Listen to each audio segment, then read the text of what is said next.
ஒரு டைரக்டருடைய பையன், அவர் பிரம்மாண்டமாக இருப்பார், அப்படி இருப்பார், இப்படி இருப்பார் அப்படின்னு தான் நினச்சி போனால். ரொம்ப எளிமையாக அவரை நான் பார்த்து எனக்கு ரொம்ப ஆச்சரியமாக இருந்தது. அந்த விக்டிமோட அவர் பங்கெடுத்த விஷயம், பேசின விஷயம், மணிகண்டன் முதுகுளத்தூள் அடித்து கொலை செய்யப்பட்ட மணிகண்டனுடைய அப்பா கத்தி கதறி அழுகிறாரு ஒரு அரை மணி நேரம் விஜய் கிட்ட. ஆமாம், அவங்களுடைய அக்கா அண்ணா அப்படின்னு சொல்லி கத்தி அழுகிறாங்க. ஒரு பந்தா எதுவுமே இல்லாமல் போய் அவர் உடம்பெல்லாம் தடவி கண்ணீரை தொடச்சி விட்டு அவர் செஞ்ச அந்த விஷயங்கள்லாம் நான் அவரை ஒரு மிரட்சியாக பார்த்தேன். ஒரு விக்டிமை ஆற்றுப்படுத்துதலை ரொம்ப பொறுப்பாக கடமையாக செய்யும்போது அவர் மீதான மதிப்பீடு நடிகருங்கிறதை தாண்டி ஒரு சிறந்த மனிதராய் ஒரு மனித உரிமை பார்வையோடு ஒரு விக்டிமை அணுகிறாரு.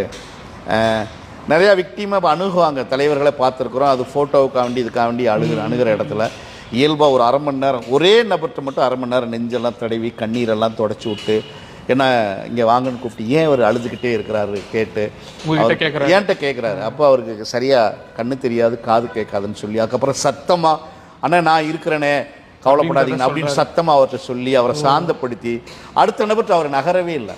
அப்படிங்கிற ஒரு அடுத்தடுத்து அவர் நகர்ந்து போகக்கூடிய நபராக இல்லாமல் ஒரு அரை மணி நேரம் அவரோட உட்காந்து பேசி அந்த ஒரே குடும்பத்தோட மட்டும் பேசி அது எனக்கு ஒரு விக்டிமை சாந்தப்படுத்துது, ஆற்றுப்படுத்துறதுல விஜய்க்கு நடிகர் விஜய் நடிகருங்கிறத காட்டிலையும் அரசியல் கட்சியினுடைய தலைவர், வெற்றி கழகத்தினுடைய தலைவர் ஒரு விக்டிமை எப்படி அணுகணுங்கிற முறையை நான் பார்க்கும்போது அவர் மீதான மதிப்பீடு ரொம்ப உயர்வாக இருந்துச்சு.